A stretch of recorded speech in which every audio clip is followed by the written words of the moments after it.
Welcome to GPTV on the most beautiful Tuesday, the 7th of March. My name's Philip Kingston. And I'm Gary Peer. And Gary, we've got somewhat of a new set today. We like to mix it up, and I know you're a creature of habit. Yeah. I know you like to just do the same thing I day do. in, day out. I do. And by the way, you do it very well. Consistency is important. Yes. Yeah. But I thought we'd mix it up a little bit. Yep. Yeah. So, The you know new what? Yeah. seated, more relaxed version. Yeah, I don't like it, I've got to say. I don't like it. But anyway, prepared to do it, try, because I have to.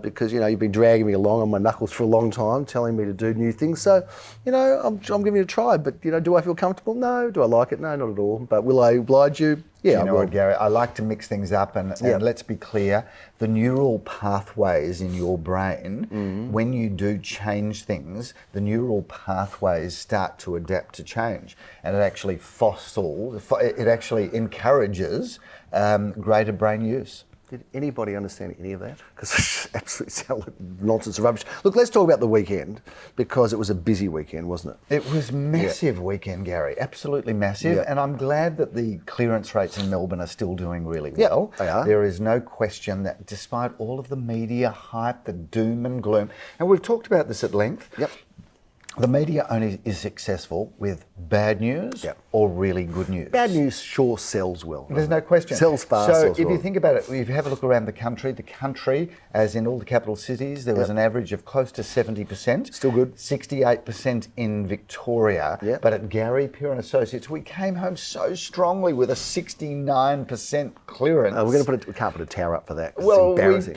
we probably But let's could. put those towers up and see if you can find that subtle difference between 68 and 69%. So, Gary, 69. No bass music. 69 does beat 68. Every time. Even if our 69 was rounded up. It was. So it wasn't the, wasn't the perfect 69. It was rounded up to the closest 9. I think, I think in Yeah. fairness it was 68.8 or something like that. So it was a true, accurate upgrade. Don't believe him. Look, there was some competitive auctions, and you, mister, you came home pretty late on Sunday night, if I'm not mistaken. Taking you a couple of days to recover. What an amazing Sunday. Now, Gary, as you well know, just in case you didn't miss me, I did go to Singapore Tuesday morning. No, I did miss you very much. Very much, yeah. Good. I'll have your photo in my office, so it's okay. So I had Tuesday, Wednesday, Thursday in Singapore, came back Friday night. Yeah, So hobnobbing it there. So that I could hit the ground All the big running. shots. Fascinating learnings in Singapore, Gary. Did you go to the most important question that I want to ask everybody? Did you get to Kranji? Kranji, what's Kranji? It's a race course. The Kranji race course in Singapore. I've had a winner there in Kranji. Well, you actually had a horse that ran in Singapore. And won, Excelify. So you've now got horses in Singapore? Oh, no, I don't have horses. I had a horse that went to Singapore. So it went from Australia to Singapore? It did, Okay. Ended up somewhere in Malaysia, I think on a farm. Right, okay. On a rubber plantation with our very famous Malaysian rubber plantation owner that does watch this show. Oh, yeah. Remember that we sold his daughter a house? He bought a house in Octavia The Street. point I'd like to make about Singapore, there were some incredible learnings in Singapore. One of the most incredible learnings in Singapore is what's going to happen with world migration. So here's an interesting stat. It was only a few years ago that everybody was predicting the world population would peak at 15 billion people. Well, it peaked at just under 10 billion, and now the world population is going into decline. And there is going to be a massive competition amongst countries for migration. The futurist was talking about the fact the rise of Southeast Asia, which specifically includes, of course, India, and that migration to this country is going to be sourced from Southeast Asia and India inclusive, and that part of the world has the youngest population. So what does that mean for us here in Well, Australia? what it means is Australia is chronically under-housed. That is, there is a shortage of housing in Australia. There is. Throw in migration coming from younger people from Southeast Asia. We're going to see the Asianisation, more Asianisation of Australia, and also there's going to be pressure on housing. So unless the government sorts out what they're going to do about promoting more housing and better housing policies, we without question over the next 5 years start to see pressure on prices. So I'm not calling a boom in housing yet, but all of the indications are that there's going to be a pressure on housing moving forward. So did you get to Kranji? I didn't get to Fair enough. What a shame. But I did have. What about the zoo? I did We've got have a great dinner zoo. at the restaurant on the top of Marina Bay Sands. Marina Bay Sands. Oh, that would have been nice. Well, it's a spectacular dinner. Oh, it's a great restaurant. And Is that that Cicconi's? I don't think it was. The restaurant has got this outdoor deck, and you overlook the sea, and you overlook the ocean, and all you see is literally hundreds of container ships docked there waiting to port. Most phenomenal view. And if I've got a good photo of it, Gary, that is worthy of showing on GPTV, put it up I there. will. Now, look, we've got some big news because that was interesting. Yeah. Well, I didn't get to Crunchy, but it was still interesting, and I'm disappointed because it's a great course. But we've got a winner here. We've got a winner. The winner is not. We're not talking about horses now or houses or auction. We've got a winner for our art competition. Sandy, you've won. Well, it wasn't an art competition, Gary. It was a great art. It was a summer competition. It was a summer of great utilising Gary Peer and Associates paraphernalia. Yeah, well done, So it was Sandy. the great summer Gary Peer paraphernalia holiday competition. Art or photography competition. Anyway, I think we've got a prize here. It's got to announce it. I think it's is it the first class tickets to Paris and the accommodation? That's my trip. Oh, that's your trip. Sorry, I read the wrong one. Oh, okay. Well, this is the gold class tickets and gold class voucher. tickets. Yeah. Yep. And voucher. Yeah, fair enough. Okay, well, we'll do So that. Sandy, you've won it. You participated. We're going to show some of A Star is Born. You're going to show some of your photographs up on screen now. So thank you to Sandy, and thank you to all of the other participants in the great summer Gary Peer and Associates paraphernalia art photographic competition. And I think, can we do a bit better than the sort of tickets at gold class and food and tickets? Maybe we'll throw in the voucher as well. No, I think just the gold class tickets would be more than enough, Gary, because obviously the market It's the prestige, is not isn't it? what it was. No, it's the prestige of the win, really. And Sandy's just Sandy. happy to be a winner. Yeah, and be noted here, and the Star is Born, and this goes internationally, Sandy. So your work now is all around the world, in Singapore, Malaysia, the United States, Ukraine, Russia. They're watching it everywhere. There's no politics about it, Phil. Doesn't matter where you are. Gary, people are watching everywhere. It's the great leveller. It's the great leveller. It's gone to all the countries, Arab countries. It's gone to Asian countries. Africa, it's gone to Africa. It's Europe. It's gone everywhere. Eastern Europe. Yeah, it's gone to South America. Obviously Southeast Asia. Of course. Did you know that Asia geographically? Yep. So this was an interesting thing because you and I did geography at school, but clearly we missed a great deal of those classes. Hardly did it. We just were there when there was geography being taught. I had my Alpine smokes down the oval, and you were probably running around catching a chicken or something. Let me reframe. Yeah. Our names were called on the roll call in geography. Yeah. Okay, that's probably a better. And when they said Kingston, present, there was no answer. So when we talk about Asia as a region, it actually extends right up through most of Russia. So I don't know whether you knew this, but Russia is regarded as Asia, and all of those Stan countries, Uzbekistan. Is that what the TV binge series Stan? Does that come from there? It may well. Yeah. But Asia is a very large place. But when I was talking earlier before about Southeast Asia, I was mainly referred to the Southeast Asian bloc that we're so familiar with as Australians, and also India. Yep. Not Borat. From Kazakhstan, you were talking about Borat may well be included. Gary, I came back from Singapore expecting a hard weekend, but there was some incredible results. I'll tell you what, it was a bit of a hard weekend. Well, not so much from the results, but it was bloody hot. Right? It was hot, sweaty, stinky. Right? Yeah. You were wet under the arms.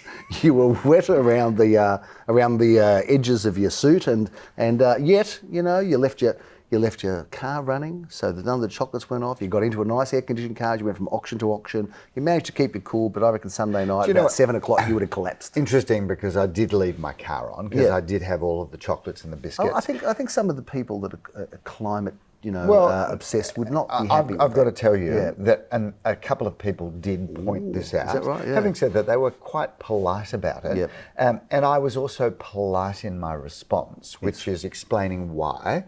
And I was explaining that my car is my office, as it is. You and I work out of our cars from property to property.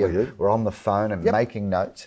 And I asked them, just out of interest, do you have air conditioning at home? Oh yeah, of course we've got air conditioning at home. And I said, just out of interest, is the air conditioning on at home at the moment, even though you're not there? And the very polite person that I engaged in that conversation said, yes, Philip, you've got a point. The air conditioning is at home. So for those of you that did see my objectionably large, pretentious car running, you've got to understand, I was out from 10 o'clock in the morning till 6:30 at night, and getting into a 45-degree car is not conducive to being happy at my next option. And I bet you your vendors were happy when you rocked up cool and refreshed. And not a crinkle or a sweat stain. God, do you ever change your shirts or suits? Yeah, I do, actually. Do you change your shirts? On a hot day, there you go. Often I'll bring a second, sometime a third shirt. Philip Kingston's secrets revealed. Wait, there's more. We might do this as a bit of a weekly thing now. Or when I get the videographer to follow me around a weekend in the life of Philip Kingston,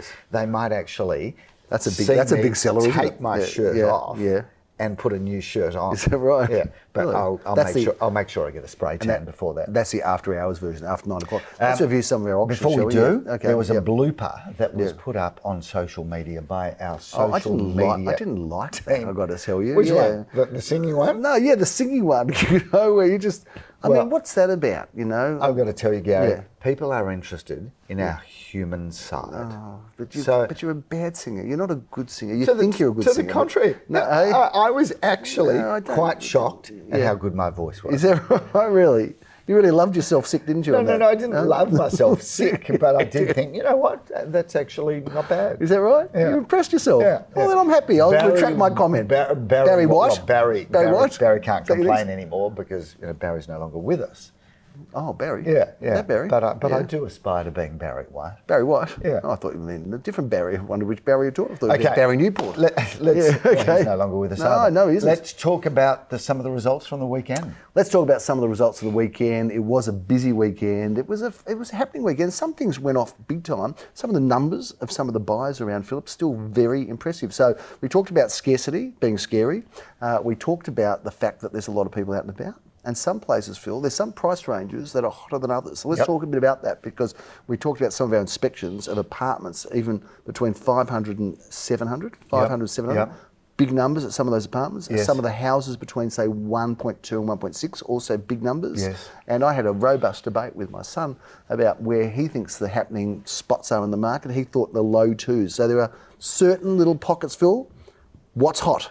Is out there. What's hot and what's not. Let's just talk about what's hot and rather leave what's not. Well, I don't think there's anything that's really not. I mean, I don't think there's any property type we could identify and say this is on the nose or not going well. If you think about it, we sold properties on the weekend from as little as 350 to as much as just under 5 million. We did, Philip. You're right.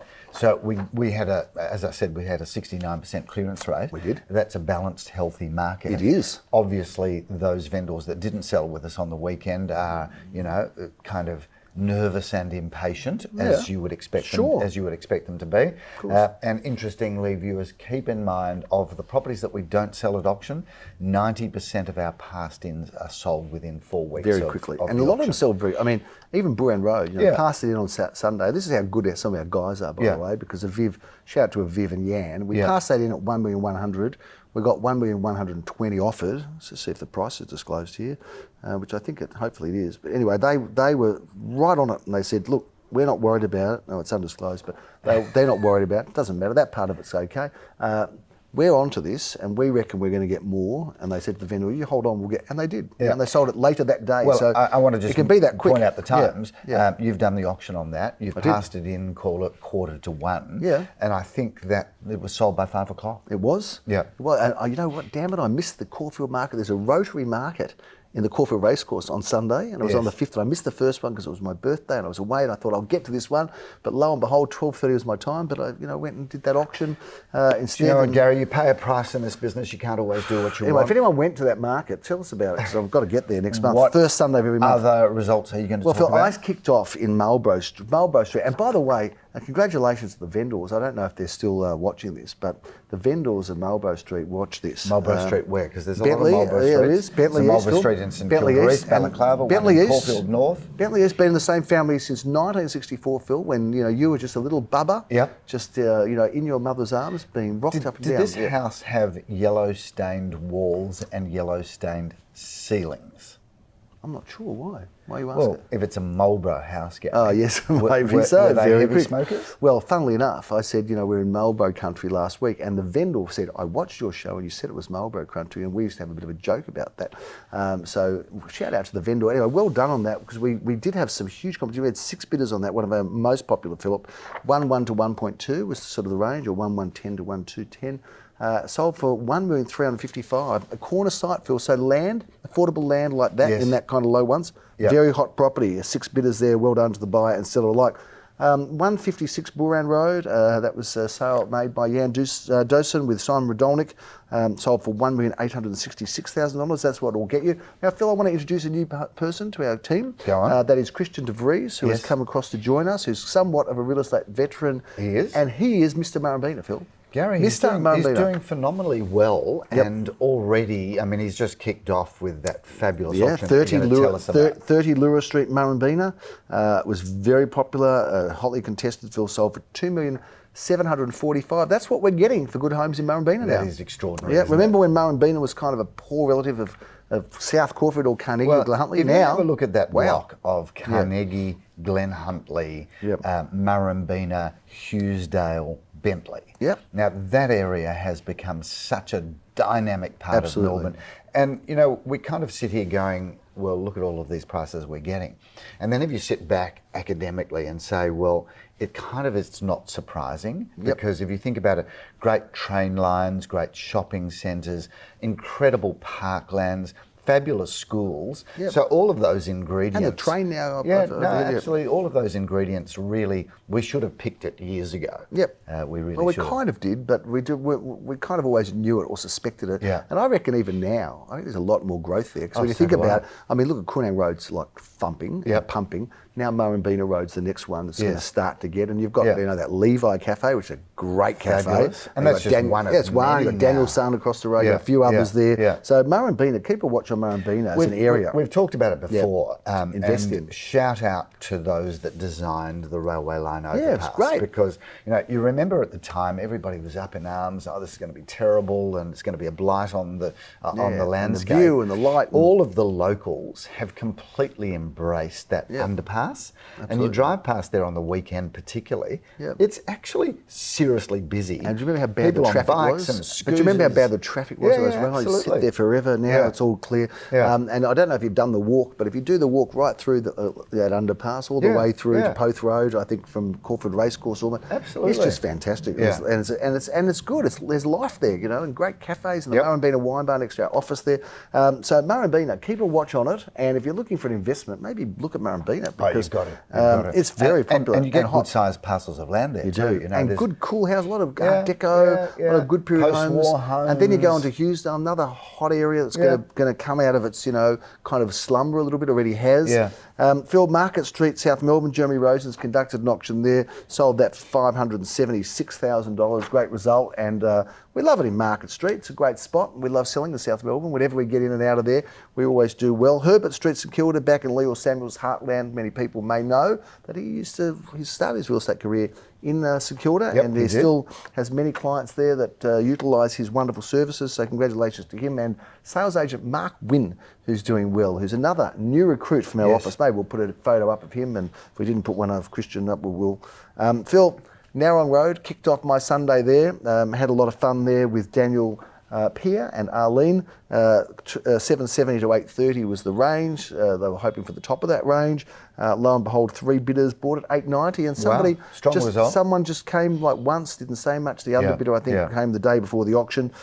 Let's talk about some of the other things that we're involved with. 3 Waiora Road was sold. The price is undisclosed. That's been the same family for a long time. A long time, decades, Gary. Beautiful street. With access through to the back to Wilk Street. And I think the person is actually going to have that as a home. They're not going to do that as a development, because some of the developers looked at it, and everyone on the street always says, I hope someone buys it to live here. So I think that's what's happened there. 15 Prentice Street, Elswick, Philip, is not yet sold, but I've got to say it should be sold quick. Check this out on screen because it is unbelievable, this house. It's just, the woman that's done the renovation there really has the most incredible sense of style. She knows exactly what to do. She's gone through this house from the front fence to the back fence, everything in between, second story, one of the best ensuite bathrooms and walk-in dressing rooms. But Absolutely. the hot tub at that house, I know, it's like a party central there, isn't it? Inspirational. Yeah, it's party central. So that's still available. How long that will last, I wouldn't think too long. Philip, the last auction I want to talk about is a home that many people in the local area are familiar with because it was a work in progress for many years. This is the home at 18 Carina Crescent, which I instantly fell in love with. We talked a bit about it on the show. I thought that home had such a presence. It incredible. was beautifully constructed. It had perfect light, and of course, the images are on the screen now. You can see that amazing home beyond the home, which was like a, I don't know what we did describe. We called it the pool house. The pool house, yeah. But I said at the auction and as part of the spiel. Well, the opening bid was $3 million, and Phil said, "Oh, that's for the pool house, isn't it?" So that pool house alone was a house. Yeah, it was. I mean, it was an extraordinary property. But I loved that because there was a fall of the land there, and it's really clever.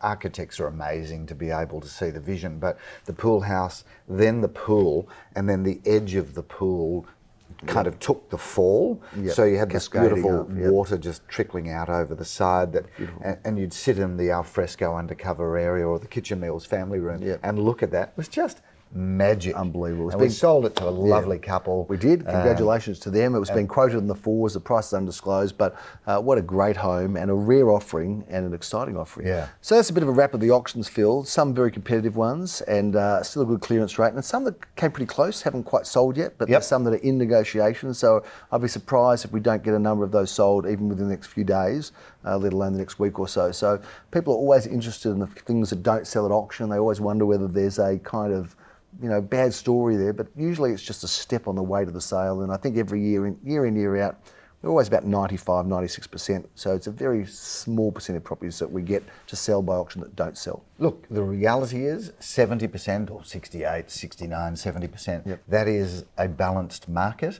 My personal prediction, Gary, is with everything I learnt in Singapore, and given the fact that this is just the most incredible country, there's no question that when the market kicks, now, will it be this year? Will it be next year? We'll say the same thing again because, you think back across our journey, when the market kicks, it jumps by 10 to 20%. Fast. Before you even know it. Fast. So buyers, this is the one thing I would say to you. And it never used to be that way in Melbourne. Melbourne was conservative and slow to go up and slow to go down. It's much more erratic now here, I'm finding. When you find the house that you want, when you find the house that you think you'll be in for the next 5 or 10 years, or 20 or more, just buy it, because there's no question it's still at a discount to what it was 12 months ago. But when the market jumps, no one's going to let you know, no one's going to ring the bell. It's just going to, one day you're going to go out there and you're going to see prices going up dramatically. Get in, be brave, jump in and do it before you have to pay significantly more. Fair enough, good advice. Well, that's the advice that we both consider to be correct. And one thing we do know is that whenever there's a bit of a lull, which we are in a bit of a lull, it doesn't stay like a lull for very long. That's for sure. We've learned that. That's a big wrap on this early March GPTV edition. On the couch. Not sure whether you like it on the couch or not. I don't, but I'm happy to do it. Anyway, so that's enough for this week on GPTV. We'll see you next week. There's no auctions to review this weekend. It's a long weekend, so you'll have a bit of a break. And I think you need a bit of a break because you're sounding a bit hoarse. At the sales meeting yesterday, you were a bit hoarse and a bit weary, and I'm not surprised because you give 110%. That was a big day on the weekend. I don't leave anything on the table. No, Viewers, next week we will be standing up, so love some feedback. Do you want us sitting down? Do you want us standing up? I know it's not exactly solving world poverty, but these are the issues that we debate at length. I'm Philip Kingston. Have a great week. Gary Peer. See you next time.